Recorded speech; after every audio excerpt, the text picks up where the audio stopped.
নমস্কার রইল, আপনাদের সবাইকে স্বাগত জানাই। আমার একটা রেসিপি নিয়ে চলে এলাম। এখানে যে চিকেন নাগেটস, খুব অল্প সময়ে অল্প উপকরণ দিয়ে এটাকে বানিয়েছি, সেটাই তোমাদের সঙ্গে শেয়ার করছি।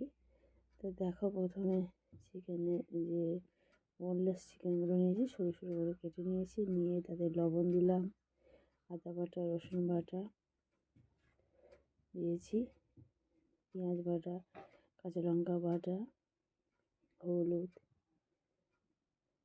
লঙ্কা গুঁড়ো আর সামান্য সয়া সস দিয়ে খুব ভালো করে ম্যারিনেট করে রেখে দেবো প্রায় মিনিট 10। এখানে লেবুর রসও ব্যবহার করা যেতে পারে। আমি দিয়ে নিই, যেহেতু সয়া সস দিয়েছি, লেবুর রস দিয়ে খুব ভালো করে দেখো এটা মাখিয়ে প্রায় মিনিট 10 রেখে দিতে হবে। দিয়ে ততক্ষণে একটা ব্যাটার তৈরি করে নিচ্ছি। কর্নফ্লাওয়ার নিয়েছি, তাতে সামান্য লবণ আর সামান্য লঙ্কা গুঁড়ো দিয়ে দিচ্ছি। দেখো খুব ভালো করে মাখিয়ে নেব। নিয়ে অল্প অল্প জল দিয়ে একটা মোটামুটি সুন্দর একটা ঘন ব্যাটার তৈরি হবে। খুব পাতলা নয় আর খুব ঘন, স্মুথলি একটা ব্যাটার এখানে তৈরি করে নেব। ঠিক আছে, একটা খুব সুন্দর ব্যাটার তৈরি হয়ে গেছে। পাশে কড়াই আমি বসিয়ে দিয়েছি। কড়াই বসিয়ে দিয়ে তাতে তেল দিয়ে দিলাম, সাদা তেল দিয়েছি। তারপর তেলটা গরম হয়ে গেছে। এবার ধীরে ধীরে চিকেন টুকরোগুলোকে দেখো আমি কর্নফ্লাওয়ার ডুবিয়ে নিচ্ছি। ডুবিয়ে এবার আগে থেকে আমি এখন আমার কাছে ব্রেড ক্রাম্বস ছিল না, সেই জন্য এখন নতুন যে লাচ্ছা সিমে উঠেছে, সেই সিম গুঁড়ো করে নিয়েছিলাম হাত দিয়ে, তার মধ্যে দিয়ে দিলাম। দিয়ে দেখো ধীরে ধীরে আমি এই চিকেনের টুকরোগুলোকে ভেজে নেব। তো বন্ধুরা, যখন হাতের কাছে কিছু সময় এরকমভাবে বাচ্চাদের জন্য এই চিকেন নাগেটসগুলো তৈরি করে নেব, ওরা ভীষণই খুশি হবে। তো ধীরে ধীরে এরকমভাবে আমি সমস্ত চিকেনগুলোকে তুলে নেব।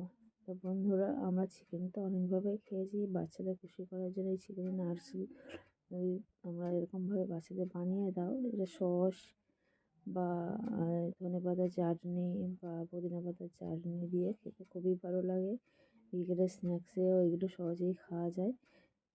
দেখো এখানটায় উল্টে পাল্টে আমি এগুলোকে ভেজে নেব।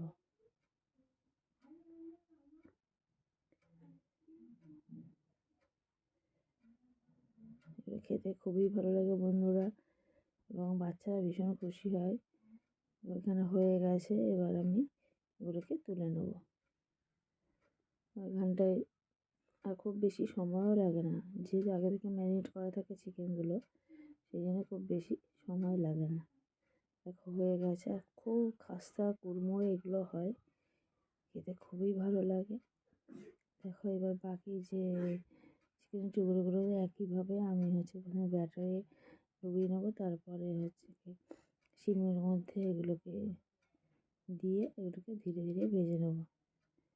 তো বন্ধুরা, আমার যেহেতু ব্রেড ক্রাম্বস ছিল না, সেই জন্যে এটা শুধু ময়দা দিয়েও করা যায়। শুকনো ময়দার ওপরে এটা দিয়ে এটাও খেতে খুবই ভালো লাগে। বা ব্রেড ক্রাম্বস থাকলে তাই দিয়ে করলেও খুবই ভালো লাগে। তা বন্ধুরা, আমার এই চিকেন নাগেটস রেসিপি যদি তোমাদের ভালো লেগে থাকে, তাহলে অতি অবশ্যই লাইক করে দিও, কমেন্ট করে জানিও কেমন হয়েছে। আর যারা চ্যানেল নতুন বন্ধু আছো, যদি এই রেসিপি ভালো লাগে তাহলে অতি অবশ্যই সাবস্ক্রাইব করে পাশে দেখো। হয়ে গেছে বন্ধুরা, দেখো আবার বাকিগুলো এইরকমভাবে আমি সমস্ত চিকেনের টুকরোগুলোকে করে নেবো, ভেজে নেব। ভেজে আমি তুলে নেব। বন্ধুরা, আজকের রেসিপি আমার এই পর্যন্ত। আবার নতুন রেসিপি নিয়ে চলে আসবো। ততক্ষণ তোমরা ভালো থেকো, সুস্থ থেকো। আর প্লিজ বন্ধুরা, ভিডিওগুলো দেখো, একটু আধটু শেয়ারও অন্তত করো বন্ধুরা। দেখো হয়ে গেছে, দেখো কতটা খেতে ভালো, দেখতে ভালো লাগছে, খেতেও খুবই ভালো হয়েছিল এবং খুব মচমচে হয়েছিল।